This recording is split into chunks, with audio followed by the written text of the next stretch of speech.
Ever wonder what all those connectors or ports are on the back of a projector? Epson projectors vary by model, but we will go through the most common to get you familiar with each. The obvious connector to get out of the way first is the power connector. You will need to connect the power cable to the projector and plug it into the wall outlet when you are ready to use the projector.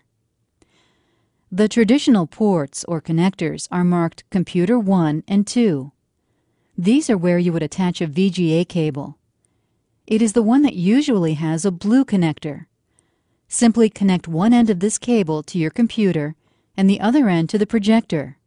There are two in case you have two computers or two users that need to present material, or if the room has a dedicated computer connected and room for you to bring in your laptop.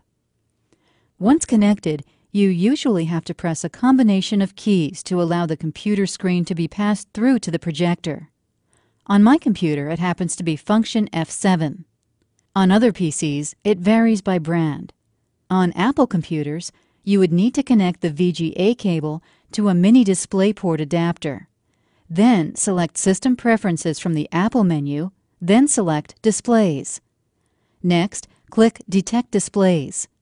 Make sure the VGA display or color LCD dialog box is selected.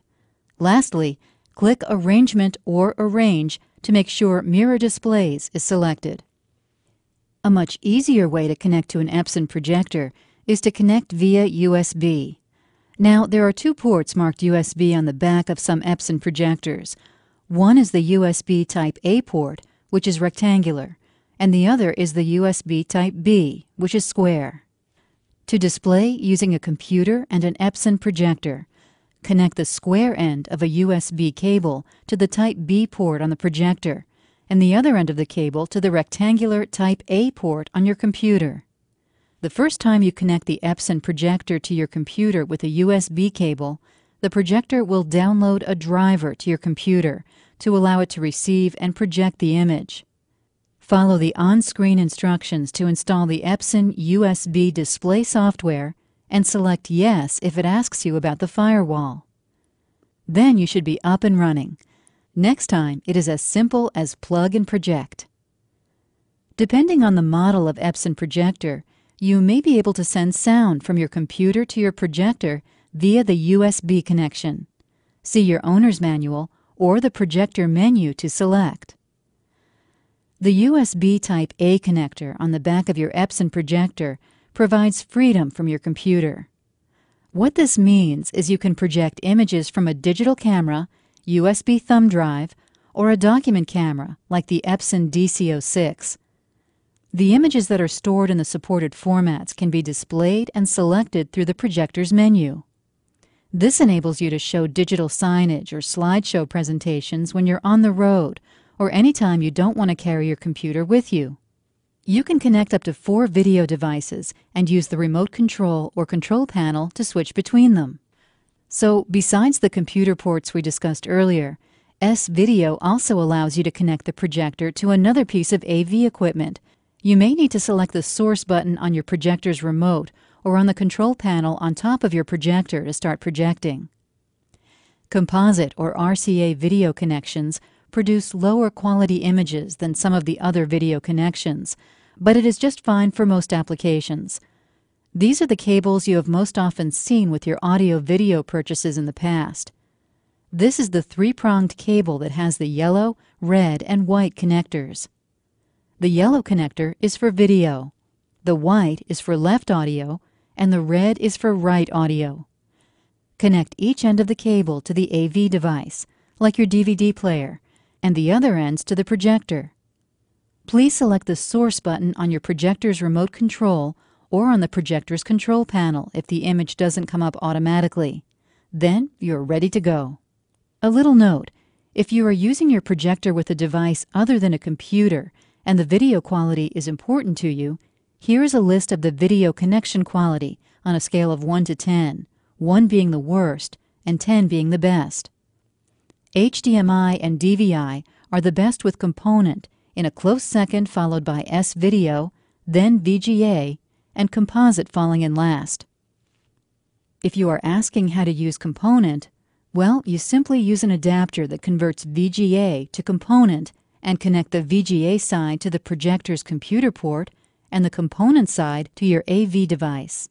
HDMI and DVI are the digital connections that other AV devices can use. The Blu-ray players and other newer AV equipment often use HDMI. They are simply plug and play, like USB.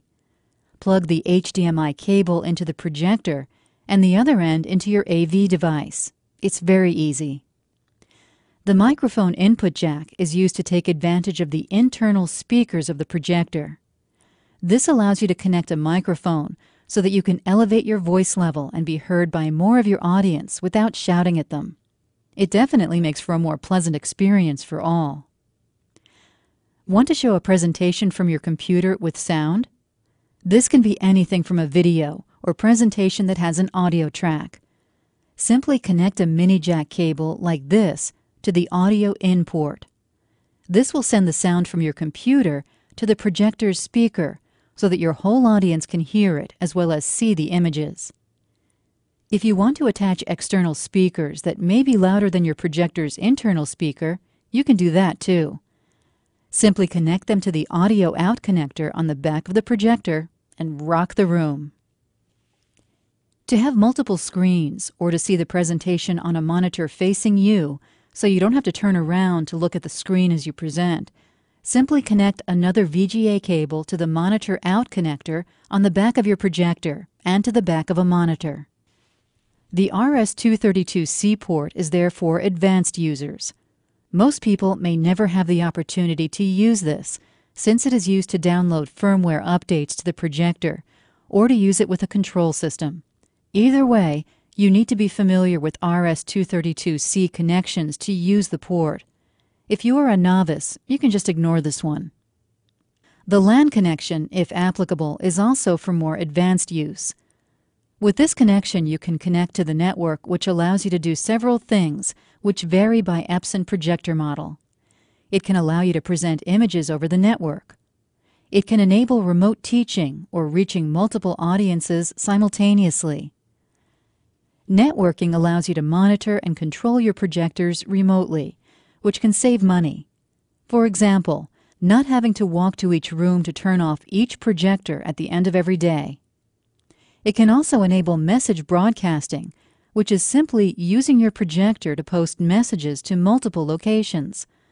For example, if there is a pep rally in the quad at lunch or a sale in the bookstore. It is an instant digital signage to all networked epson projectors. Wireless connection, if applicable, is a great way to future-proof your projector purchase. Whether it comes with the USB wireless module, you purchase it separately, or you are connected through an access point to your wired network, this feature can give you freedom to walk around as you present. It is wonderful since it allows you to interact with your audience. To connect the USB wireless module, the port is usually behind a door or in a cut on the front side of the projector.